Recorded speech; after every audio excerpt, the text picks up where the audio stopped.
Yep, so I almost took a spill. I also almost hit a road sign. Let's talk about it.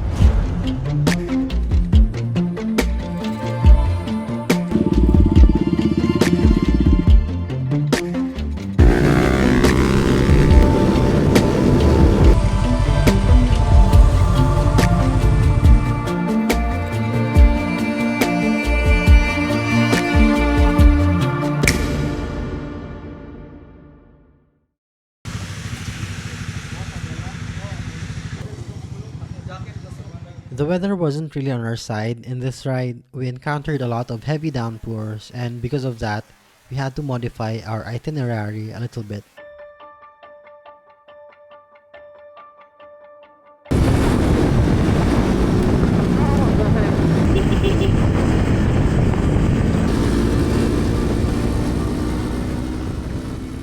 We struggled with the rain for most of our ride. However, when we reached the route from Valhermoso to Canlaon, the sun finally came out. I want to put emphasis on this route because the road going from Villahermosa to Canlaon is one of the best twisty mountain roads that I have ever experienced in my province.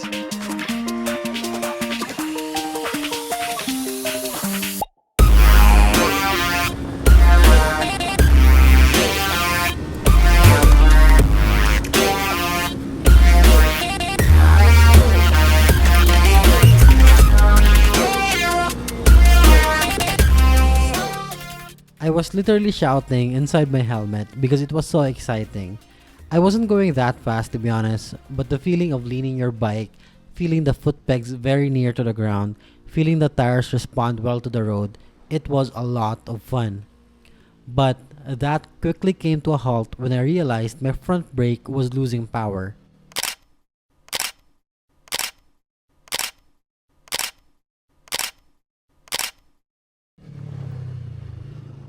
I initially thought that I was just having a little too much fun, so I just collected myself and restored my composure. But even after that, it was noticeable that it took a lot of force for the brakes to actually work. I was trying to tell the group that I needed to pull an emergency stop, but because we didn't have any intercoms in our helmets, nor established any hand signals for an emergency stop beforehand, none of them understood and went ahead.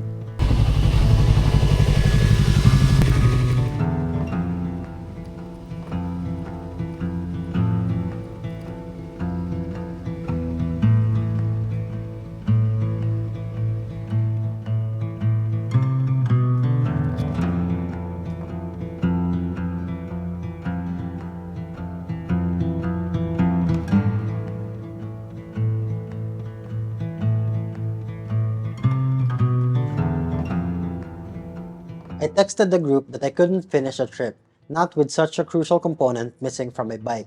So I went back to the nearest town and inspected what's happening with my bike there. It turns out that my ABS module was leaking brake fluid. I took my bike to a shop and we opened the front brake reservoir and it was empty. So we had to bleed the brakes. This actually restored the pressure in the brakes, but it was only a temporary solution, enough to get me back home. You must be thinking by now, why didn't you inspect the bike before you went on the trip? I did. I did the full inspection. The engine oil, the coolant, the chain, the lights. I checked the brakes, and this was my mistake. I checked the brakes, but I only checked the pressure. I didn't check the reservoir. If I only thought of checking the reservoir, I would see that the brake level was low, and I would not go through with the ride at all. I drove home and I reflected a lot, and I reflected about how this could have been way worse. What if my brakes failed when I was going 140 on the highway? What if my brakes failed in a different scenario? That could have been much worse. I thought about how one simple maintenance item was enough to unalive you. I thought about how inherently risky this hobby is. And when I was on my way back home, flashes of images of my fiance, my family, my dogs kept going through my mind. Like in just one moment, I could have been gone to the world, like honestly speaking. I told myself I should just continue going to the gym, go back to playing Nintendo Switch where it's safe, and be that buff dude who plays Mario Kart. Ah, well, I won't, but lessons were learned, promises were created, and I've also realized to be extra careful next time because I'm getting older. I have more to lose compared to when I was younger.